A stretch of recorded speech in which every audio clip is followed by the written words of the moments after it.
Hello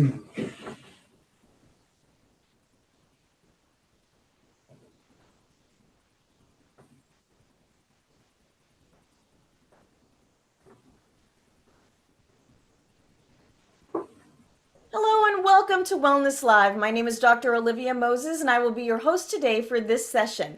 Thank you so much for joining us. Now, we call it Wellness Live because you can ask our Loma Linda expert directly questions right here online. So in the comment section, if you have a question throughout this presentation, feel free to ask them and we will pose this to Dr. Saca. So I want to tell you what we are going to talk about today. If you are watching us live, it's May.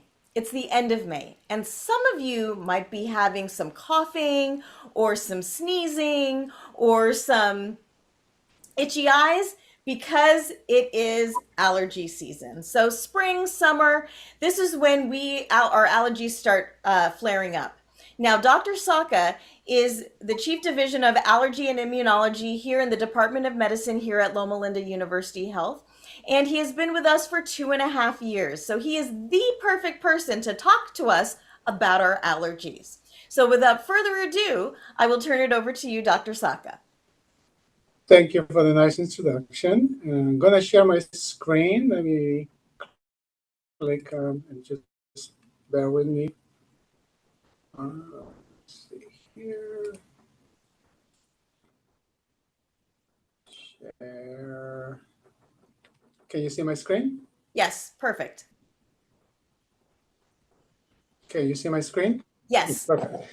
So we're going to go ahead and talk about allergies. And let me just start with the objectives. So what the objectives for this educational team is like.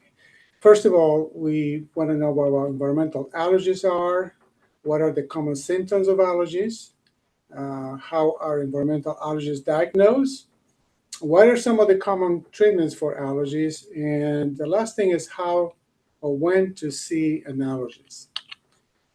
So the prevalence and cost of allergies in the U.S. is staggering. The cost, anything from $640 million a year. It is the sixth most common illness in the U.S. after stroke, cardiovascular disease, diabetes, and hypertension. And affects about 20 to 30% of people in the U.S., which is about 65 to 90 million Americans. So what are the risk factors for allergies? This is sometimes people want to know I'm a risk or not a risk. So here's the thing. Genetic predisposition is the number one. If one parent has an allergy, about 30 to 40% chance that one of the kids will have allergy as well. If both parents have allergies, it goes up to 60 to 80% chance of having a child with an allergy. Also, air pollution is another trigger, female gender, maternal smoking. And so what are some of the things that reduce the risk of having allergies? The number of siblings, if we have a person have 3 to 4 of more than that, children with allergies, I'm sorry, the number of siblings is inversely correlated with allergies. And same thing goes with daycare. If a child goes to daycare, the chance of having allergies is even less. And so a child who lives in a farm environment, we know that endotoxins, exposure to the manure, I'm sorry, I have to say that, but that prevents the risk of having a risk of allergies. And also the diet. We know the whole-based, plant-based diet, Mediterranean diet, helps to prevent allergy condition. The next slide, it talks about the prevalence of allergies, who is more at risk, and we know that female patients are more prevalent to have allergies than a male counterpart. And as far as the race and ethnicity, and non-Hispanic white is also more at risk to have allergies. So this next slide talks about the mechanism of allergy. We know that allergy is overreaction of the immune system against uh, harmless substances that are in our indoor or outdoor environment. And our people with predisposition for allergies builds IgE specific antibodies against the cat or the dog or the pollen. In this case, if you can see the mast cell and the pollen on top of the IgE, that stimulates the mast cells to release histamine and other chemicals, and therefore it triggers the inflammation. So today we're going to focus more on the upper airways, the allergic rhinitis, and the asthma, and the conjunctivitis, the eyes. So that's what we're going to focus today. So what are some of the common symptoms? Itchy nose for sure, runny nose, the allergy salute, itchy red watery eyes, repetitive sneezing, nasal congestion, mouth breathing, snoring, a lot of postnasal drainage, frequent clearing throat, and intermittent coughing. People sometimes get plugged up ears. It feels like draining, a crackling sound. And some of the people may have what we'll call a cold-like symptoms. We know fever that lasts for weeks at a time, and they feel like they have a cold, but it's not a cold. It is an allergy condition.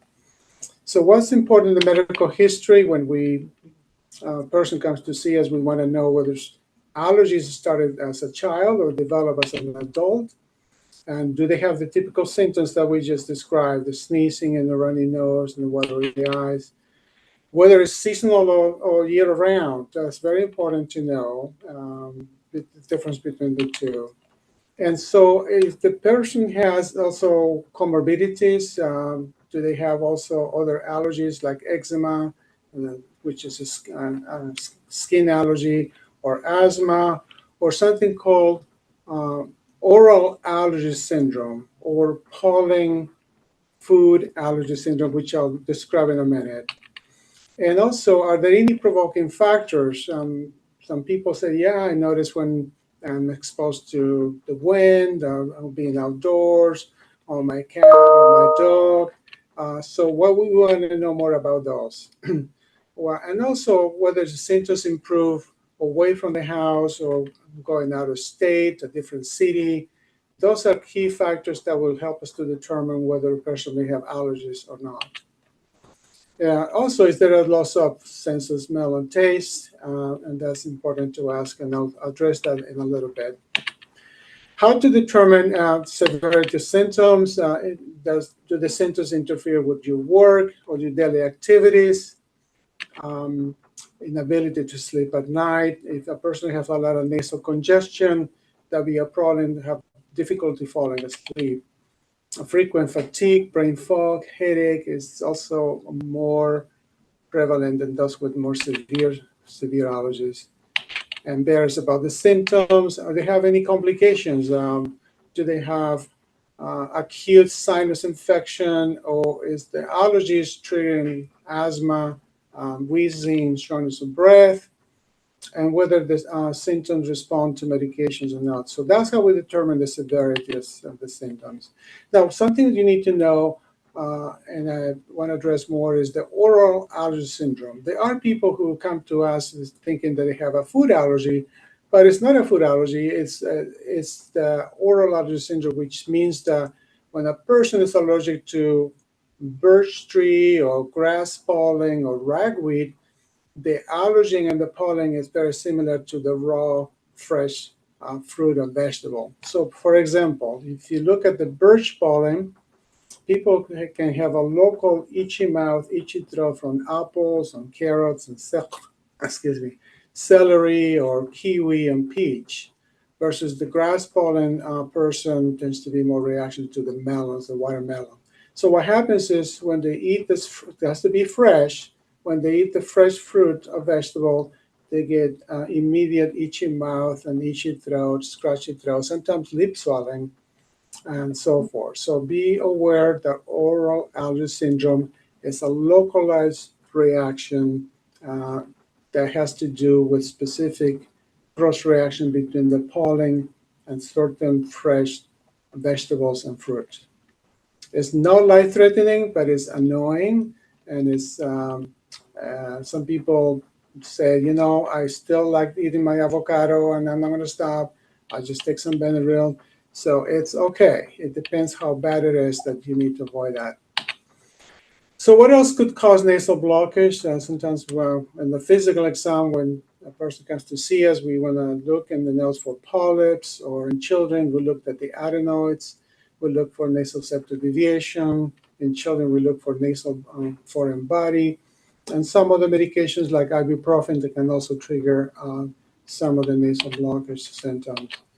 So here's a child with the allergy salute. And I've seen even adults, it's not a child, but constantly going like this. And after a while, develop a line across the tip of the nose. And also you can see little lines underneath the lower lid, Danny Morgan lines that could be seen with allergies. So that's part of what we see. In the nose, on my upper left is the typical swollen turbinate nasal membranes that are seen with allergies. On the right side is the dryness of the nasal septum and mucosa that can be seen as well after particular type of infections. On the lower left is a polyp. A polyp is a growth that occurs over many years that could cause nasal congestion. Could be one side or could be both sides. On the right side is a nasal septal deviation that could affect the nose, in particular in whatever side the deviation is to. So what are some of the nasal conditions that mimic allergies? Typically, most cases of rhinitis or nasal symptoms have to do with IgE-mediated reactions, and what we call allergic rhinitis. It could be seasonal or it could be year-round. The second most common is the non-allergic, or what we call vasomotor rhinitis, which tends to occur by the time a person turns 50 or 60, becomes more sensitive to certain scents, perfume, colognes, and which causes the same symptoms, stuffy nose, runny nose, but it's not IgE mediator. It's strictly irritation of the nasal membranes.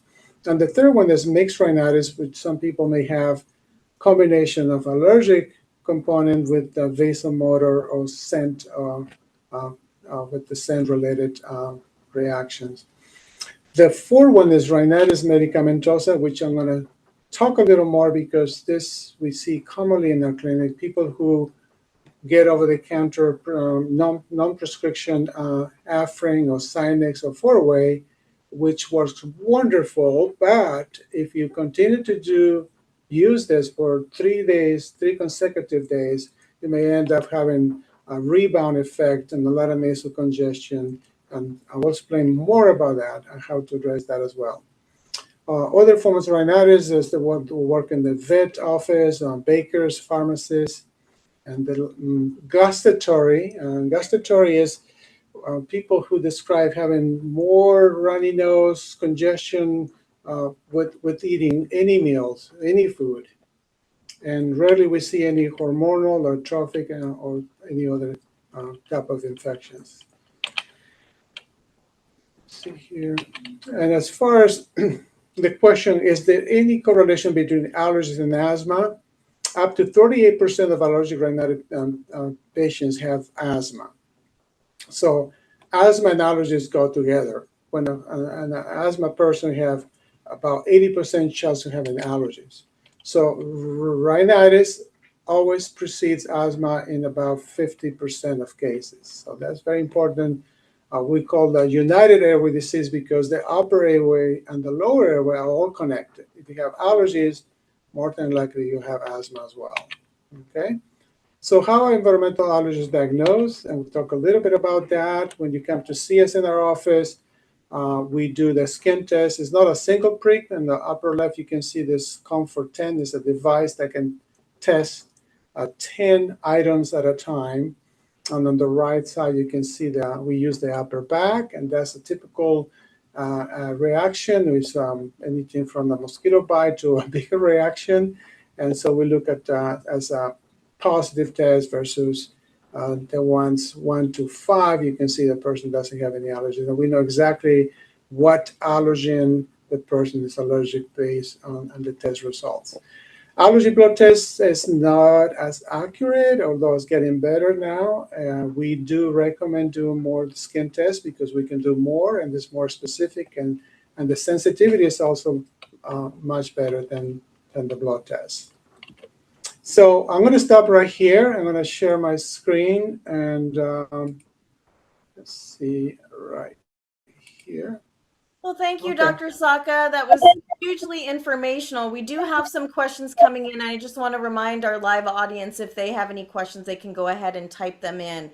So, a question came through about what are the symptoms that I should look for that will tell me when it is time to call a doctor or an allergist like yourself? Yes.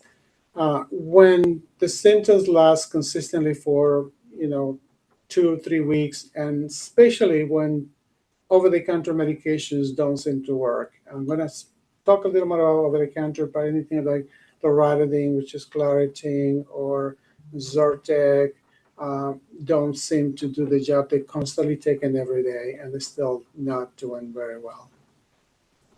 Or all they use the Flonase, they use the combination of both, and they're still not doing well. Follow-up question is when should children be taken to see an allergist? Same thing. When the kids are having difficulty sleeping and they're complaining that their nose is all stuffed up, they cannot breathe, and their mom and dad already prescribed some loratadine, Claritin. I will go against any Benadryl because drowsiness is a big issue with that. Non-drowsy antihistamines like Zyrtec or Claritin are good choices. Yes. Another question that has come through is talking about the best practices for minimizing the symptoms at home. So, if you know that your allergy season is coming, what can we do to help prevent some of these things? Can we prevent it? Yeah, and that's my second part of the talk as far as the environmental control measures.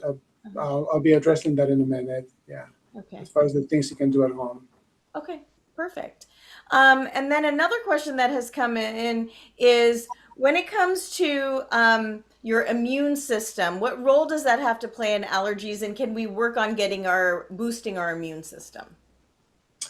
So immune system, it doesn't mean that the immune system is weak or very low. It is more in relation to the fact that the genetics and certain factors uh, make the person to build specific IgE antibodies against specific pollen or cat and dog. So again, it's not a weakness of the immune system. It's just a person.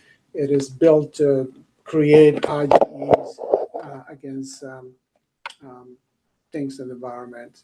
So boosting the immune system is very important. I talk to my patients a lot about that. And the 8 natural remedies work wonderful. Plenty of sleep, 7, 8 hours a night.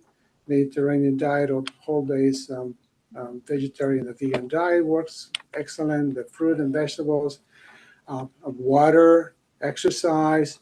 Those things is not just for well-being, but also helps with the control of allergies in the person. Okay, great. Will you be talking about those later? I'll be talking more about medications in general, but as far as the well-being, the whole person, it is always essential to do that as well. But yes, I'll be addressing some of that as well. Perfect. Well, let's get to one more question. Question Mhm. comes from our website. Can allergies worsen over time in reaction to the same stimulant? Yes, allergies. It depends of specific time of the year. Some years there's more pollen in the air, so depends of the rainy season. So I have patients who do wonderful for 1 or 2 years, and suddenly their allergies just flare up, especially in the spring. Spring and fall seem to be the worst, and they can be just allergic to the same things, or also develop new allergies to something they got at home, whether it's a new pet or um, and let's not forget that also stress can exacerbate allergies. Our emotional well-being could be part of whether it's stress from work and lack of sleep. But overall, allergies can be worsened um, depending of environmental factors as well. Yeah. Okay, wonderful. Well, why don't we get to the second half of your presentation? All right. Let me try this again.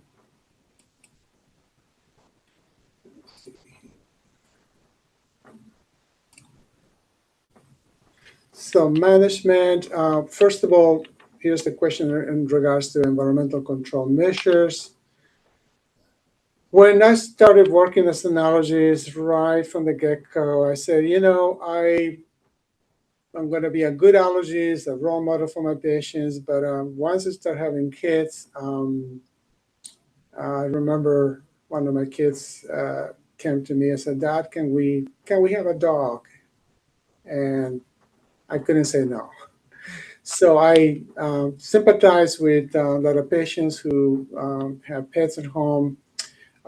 Pets are God's precious creatures, provides a lot of emotional support. They're unconditional love, and I have patients telling me, no, I'd rather get rid of my spouse than my dog. My dog is not going anywhere, or my cat is not going anywhere.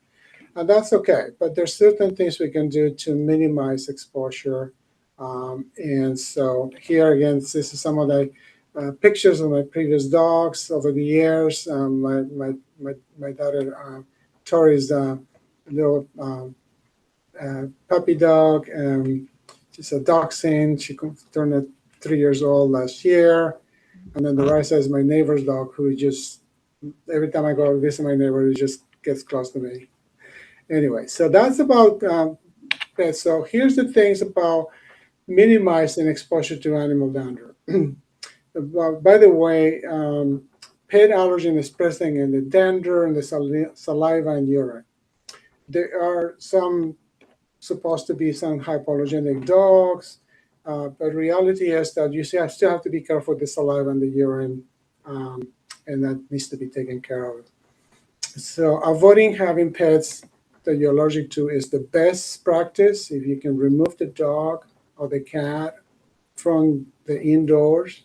But the next best measure is to designate certain areas as pet-free zones.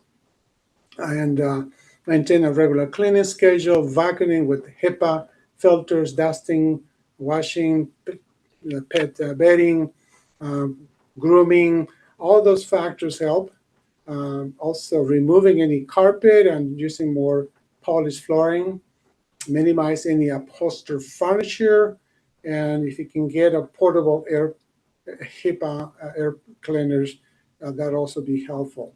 So this is just a nutshell how to reduce uh, animal dander in the house, which, by the way, is considered a perennial. It's a year-round because every day you get exposed to those allergens, uh, and therefore, my recommendation is if you're really severely allergic to the pet dander, you'd be better off to try to get the pet out of the house if possible. And then we'll talk about shots later on, but that's the best thing to do. Now, as far as dust mites, if a person, the allergy test come back positive for dust mite, the best thing to do is to encase the mattress, box springs, and pillows with impermeable zipper covers. And so dust mites love human dander, and therefore you find dust mites specifically in areas where you spend a lot of times, which in this case would be the mattress and the sheets, the pillowcases. So every time we put the nose in the pillow, we inhale in the dust mite, even the fecal matter, which is the main allergen. So washing the bedding weekly is also very important. So those two things to do. washing in hot water, and then spending buying those special mattress covers. And the third thing would be removing the carpet and stuffed animals and clutters from the bedroom. If you're doing any vacuuming, wear a mask, protect yourself, or designate somebody else to do that, not you. Reduce the humidity below 50%, especially in the summer. Parasites, chemicals are not very helpful. So that's about dust mites. And that tend to be year-round. Um, Now, what about seasonal allergens, outdoor pollen? This can be difficult to achieve, especially somebody spend a lot of time outdoors, or some a person who's hiking, like going running. So recommendation is to keep the windows and doors closed, especially with the windy weather. Use a HEPA air conditioner. Change the filters every 3 to 4 months. Stay indoors when the pollen count is high or with windy weather. And also, if you're outdoors, wear a mask, wear sunglasses, hats to minimize exposure to pollen. Avoid fresh cut grass if it's suggestive of allergies. Also, take a shower as soon as you come home from being outdoors. Take a shower, do some saline rinses to flush all the pollen out of the nasal membranes. What about mold? Basically, if you see mold and you smell mold, you probably have mold in the house. Avoid too many indoor plants. Avoid humidity and poorly ventilated dark areas. Avoid collection of dead plants or dead leaves outdoors. And clean mold, with bleach 10%. And also, ventilation is very important for mold. Um, Now, let's talk about management, levels of management in chronic rhinitis. So first of all, we talk about environmental allergen avoidance. And then the next line is oral antihistamines. In this case, anything like loratadine, uh, non-drowsy antihistamines like loratadine, cetirizine, Ozurdex, or Allegra, fexofenadine. Those are the best. So is the Zigzal. That's it. Levocetirizine. Those four non-drowsy antihistamines are the best. Stay away from Benadryl or other old antihistamines. So those can be used along with a nasal antihistamines. In this case, Asalastine, olopatadine are two brands that are available over the counter, are also available as a prescription. Now, and the next one is oral decongestants. So that involves Sudafed or pseudoephedrine. And I personally don't prescribe. Most allergies actually don't prescribe on decongestions because it does cause some jitteriness and stimulation of the heartbeat, and it's not the best. It's also decongestion, Sudafed. I'm going to talk a little more on the intranasal decongestions, like not Sudafed, but there's something called Vasocon A or Opcon A, and explain a little more about why this is not a good thing to use. The next one is over-the-counter nasochrome spray. Nasochrome is a natural plant-based remedy that has been available for 40, 50 years. It's not used as much anymore, but it's still available. It can be used for the mild to moderate. Antileukotrienes, this is single layer or Montelukast. It has a black box warning because it can cause mood changes. It can cause some depression and behavioral issues. So most allergies and most practitioners do not use this, and it should not use. It really doesn't add too much benefit if your person has already taken Zyrtec or Allegra. There's no extra benefit from doing this anyway. So I would, again, try not to use single layer Montelukast for allergic rhinitis. The next one is intranasal steroids for the moderate to severe. And by the way, intranasal steroids can be used together with nasal antihistamines like acetylsting or olopatadine. Intranasal steroids is the Flonase, fluticasone, and Nasocort, all the same family, which helps by taking away the inflammation of the sinuses. Also help with the sneezing and runny nose. And the last step is personalized immunotherapy. I'll speak more about that in a minute. So here's just a little graph on agents on the left side in relation to itching, sneezing, runny nose, blockers, and impaired smell. Antihistamines work the best for itching, sneezing, runny nose, but they do not work for nasal congestion. So that's very important to remember what I said, that if you're going to take antihistamines, they're not going to work for the nasal congestion, but will help you with the itchy eyes, runny nose. The next one is intranasal antihistamines. Although it's an antihistamine, the nasal spray works better at the local level to take away the nasal blockage, the runny nose, and the itching and sneezing. Intranasal steroids work very well for all of that as well, itching, sneezing, runny nose, and the nasal blockage. Cromolyn sodium, I was telling you earlier, it's been available for 40, 50 years. It works mild to moderately effect for itching, runny nose, and some effect on the nasal congestion as well. Oral decongestions, I try to not to recommend that as much, and it does address the nasal congestion. Saline rinses are really effective a lot of times for rinsing all the pollen from the nose. It'll help with some of the nasal congestion, some of the itching and the sneezing as well. So here's the holistic approach. Some people ask, well, is there any way I can take medications that are not actual medications? Again, sodium chromoglycate or cromolyn, nasochrome. You can buy it from Amazon. The only thing about this is that it has to be used 4 times a day, and it takes about 1 or 2 weeks to work. So it's effective. It shields the nasal membranes against the pollen, but it has to be used constantly 4 times daily. Saline rinses is a great remedy. It's over the counter, of course.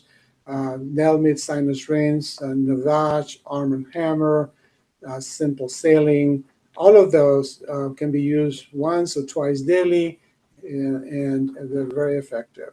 The next one is a herbal medication called Batter-Burr, which seems to be almost comparable to the non-sedated antihistamines.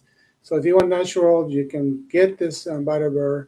Make sure it's a pure form because the raw form has alkaloids and may have some effect on the liver, but the pure form, like in this particular brand, it should be okay. The last one is acupuncture. Cannot make a recommendation for or against. So some data, some guidelines recommend for it, some other guidelines does not. The question about the use of honeybee pollen, there's not a lot of data, not published data to show that it's effective. And so are other things like quercetin and some other remedies that there's not enough data to support that. But this will give you some leeway as far as things you can do at home. Now, rhinitis medicamentosa is something I want to address today because a person buys Afrin or Sinex or Equate nasal spray. All those contain vasoconstrictor called oxymetazoline. If it's used more than 3 days in a row, a person gets hooked on it and they have to use more and more to get the same effect. We call that a rebound effect. I have patients who have a hard time getting off this medication, and we have to be using stronger nasal sprays to prescription nasal sprays to get him off this medication. So do not use any of this over-the-counter vasoconstrictors because it makes the congestion even worse than it started with. Okay. Allergy immunotherapy, when it's indicated to take allergy shots. Well, moderate to severe allergies that are not controlled with allergen avoidance and medical therapy, or the desire to avoid the use of medications. And people say, Dr. Saca, I don't want to take medication the rest of my life. There's anything I can do. So that's an indication. Also, the desire to prevent or reduce the severity of other conditions like asthma. And it takes about 7 or 8 months to build that. It's a weekly injection for the 7 8 months. After that, it's every 2 weeks, and then eventually once a month for a period of 3 to 5 years. Every person who gets shots have to wait 30 minutes after each visit, just for safety reasons, in case of any allergic reactions, which are rare, but we want to make sure that everybody waits 30 minutes. So the nice thing about allergy shots is even after 5 years pass and the person gets off the shots, the symptoms continue to be very well controlled in about 80% of people. So it's a disease modifier.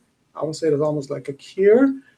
So that's the benefit of shots versus taking medications over a long period of time.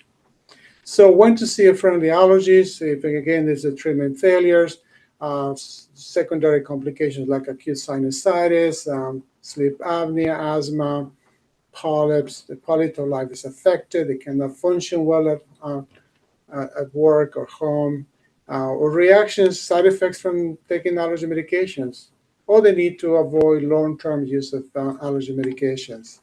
So then, in a nutshell, this is about allergies. We have, I'm here to answer any more questions. So let me share my screen one more time.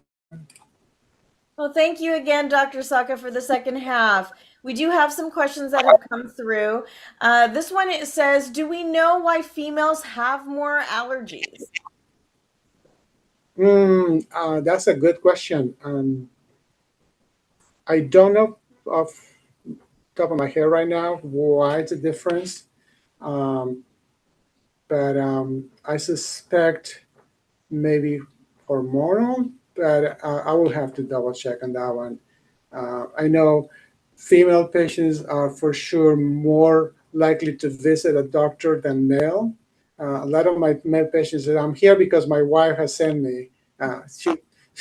She said, go to see the allergist. That may be another factor that I think females are more proactive, and therefore the reports, the census on who has more allergies is because in general, female patients are more into tuning with taking care of their medical problems. Sure. Another question that we have come through is, how can someone differentiate between allergy symptoms and symptoms of other conditions like a cold or flu? Yes. Um, with allergies versus the flu, there's no fever, there's no really terrible body aches and pains. And so those are the two things. And the other thing is the length of time. With allergies, this could last for 2 or 3 weeks at a time. With a cold and flu, it's 5 7 days. But those are the key things to remember. Okay, great. Well, Dr. Saka, thank you so much for your time today. We're out of time, but this has been hugely helpful. And I think there are some slides that some people might be taking pictures of. So when they go to the local pharmacy to get some interventions, they'll go in a little bit more educated. So thank you again so much for your time. And I want to thank you, our viewers, for joining us yet again for another Wellness Live. And I want to invite you to join us on June 27th when we're talking about gynecology and cancer. So if you have a woman in your life or you are a woman, you don't want to miss it. Well, again, thank you for your time, and we look forward for you joining us next time. My name is Dr. Olivia Moses, and we'll see you next time.